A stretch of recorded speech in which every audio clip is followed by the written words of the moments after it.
In this video, we will be discussing the emergency action plan for the Edwin Heim and GES Automation home office building located at 470 Friendship Road in Harrisburg, PA.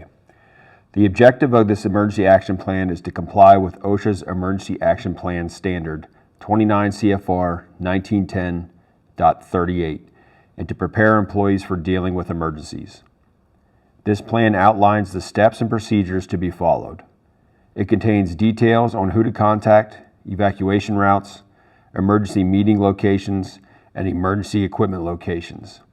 It's designed to minimize injury, loss of life, and company resources by assigning responsibilities during an emergency, ensuring that employees are properly trained and that needed equipment is available and maintained.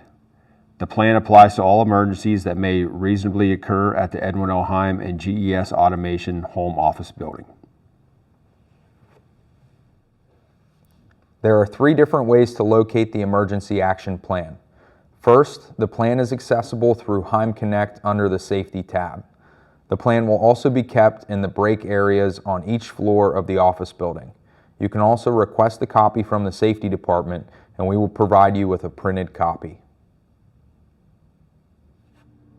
Next, we will discuss employee responsibilities and accountability, starting with the emergency plan managers. The Edwin Heim and GES Automation Company Safety Department will manage the emergency action plan and maintain all training records regarding this plan. The plan managers are responsible for scheduling routine tests of the emergency notification systems with the appropriate authorities. The plan managers will also coordinate with local public resources such as the fire department and emergency medical personnel to ensure preparedness to respond as detailed in this plan.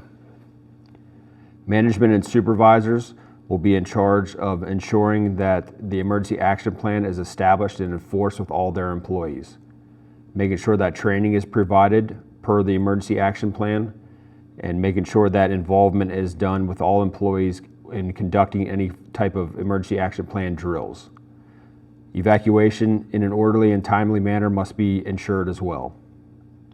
All employees must understand the plan and adhere to all requirements set forth by the emergency action plan and must report all emergencies immediately to the Safety Department or the Board of Managers. All employees must ensure that they are checking in and out daily, either through the Swiped On app on their company cell phone or checking in and out at the front desk.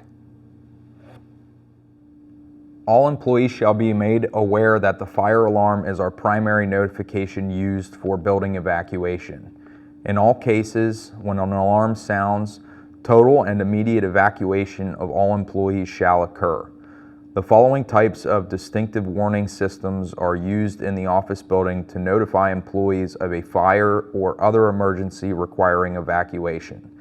The alarm types are a straight alarm and a flashing strobe light. The location of all alarm pull stations can be found on the floor plans in Appendix C of this plan. The Edwin Heim and GES Automation Company has a written emergency evacuation procedure that is accessible to all employees. The main facility has exits that will be used in the event of an evacuation.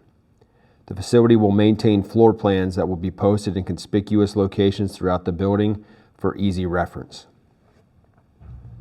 In the event of a fire or emergency requiring a building evacuations, employees shall activate the nearest alarm. Managers and supervisors on site shall lead evacuation procedures. The emergency response team shall respond to the emergency at hand based on their training, and total and immediate building evacuation must occur. Annual evacuation drills will be announced, and any time that an alarm is heard, it shall be treated as an emergency situation at all times, and immediate building evacuation must occur. If for any reason that we have accommodations that need to be met for handicapped employees, please make sure that you are contacting your supervisor and or the Safety Department to ensure that those accommodations are met for emergency situations. Upon activation, the alarm system will call directly to the building security system, who will alert local emergency personnel of the need to respond. In addition, call 911 as a backup measure. Once an alarm is activated, follow emergency evacuation procedures. For emergencies that do not require an alarm system notification or an evacuation, call 911 immediately and locate the nearest member of the emergency response team. All emergency situations must be reported to Heim and GES Board of Managers and the Safety Department immediately. An emergency response team will be developed to assist management in a safe and orderly evacuation for all types of emergencies. The employees involved will be trained in the workplace layout and the alternative escape routes for various areas in the workplace and have been trained in first aid, CPR, and AED use. Additional duties of the emergency response team include assisting with orderly emergency evacuations, providing guidance and instruction for all emergency types, being aware of any employees with special needs who may require extra assistance, assisting and rerouting emergency personnel as needed, and providing first aid, CPR, or AED care to any employee who may have a concerning medical condition arise. We are currently looking for volunteers to join the emergency response team from all divisions of the company and all floors of the home office building. If you are interested in joining the emergency response team, please reach out to the safety department. There are 3 first aid supply cabinets and 3 AEDs located in the office building. These can be found on the 1st, 2nd, and 3rd floor break areas. Outside of each break area, a first aid and AED sign are hanging from the ceiling. The emergency action plan includes different emergency types throughout the course of the plan. These types include medical emergencies, hazardous material spills, violent act response, robbery, active shooter, threatening employee or visitors, and bomb threats. Please ensure that you are checking the plan and understanding the course of action that will be needed for each one of these emergency types. Training will be provided for all employees to adequately ensure the effectiveness of the program. The safety department, your direct supervisor, or as part of your onboarding process, all employees shall review and be provided with the emergency action plan initially when the plan is developed, upon hire, when there is a layout or design change to the facility, when an employee's responsibilities change, and when the plan is changed. And the general training of this plan shall include the locations of the master plan, evacuation plans and assembly areas, emergency notification procedures, and emergency types included in this plan. Next, we will cover Appendix A and C, our emergency phone numbers page and floor plans. On the screen is Appendix A, showing all applicable emergency phone numbers for emergencies that may reasonably occur at the Edwin L. Heim and GES main office building. Appendix A includes emergency phone numbers, local emergency room addresses and phone numbers, reporting centers, and our building utilities. Next, we'll take a look at our floor plans and evacuation routes for each floor of our main office building.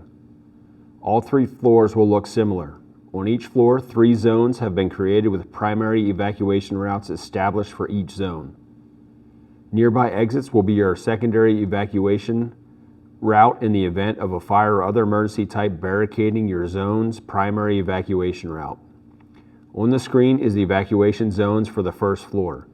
In yellow is Zone A, blue is Zone B, and purple is Zone C. Please pay close attention to your specific office location to understand your identified zone and primary exit route. All evacuation maps have the outside assembly area meeting point marked where all employees will assemble in the event of a building evacuation. This assembly area is located at the back of the rear parking lot and will be identified with a sign stating assembly area. So as we look at the evacuation zones for the first floor, you can see Zone A, Zone B, and Zone C. The exit routes that you see, or the exit locations for each zone, is listed with exit on the map. For Zone A, that exit is at the rear of the building. Zone B is at the front of the building or the main entrance. and then Zone C is on the east side of the building near the stairwell. As we progress through and take a look at your specific exit routes for each zone, Zone A of the first floor, you can see your exit routes with the arrows indicating your exit path, and you will be exiting to the rear parking lot out of the rear entrance of the building. Zone B, your exit routes, and then also your exit point is at the front entrance of the main building, where you will make your way around the back of the building to our assembly area in the rear parking lot. Zone C will follow the same protocols, but we will be exiting through the east end stairwell and exit route and exit location there on the east of the building. And again, we'll follow our path back to our assembly area in the rear of the building. As we progress through to the second floor, you will see how the zones are created here for the second floor with Zone A, Zone B, and Zone C. The exit locations are similar. Zone A, you are going to use the west end stairwell, and that'll take you out to the rear exit of the building there on the first floor. Zone B, you'll be taking the spiral staircase to the front main entrance for your exit. And then Zone C, you'll be taking the east end stairwell and then exiting through the side of the building. Zone A, you can see your exit routes. That'll lead you to the west end stairwell, which will then direct you out of the rear of the building to the assembly area. Zone B, you can see the arrows that will direct you to the front spiral staircase that'll take you out through the main front entrance of the building. And Zone C, you can see the exit routes that'll take you to the east end stairwell that'll direct you out of the east side of the building and then walk back to the assembly area.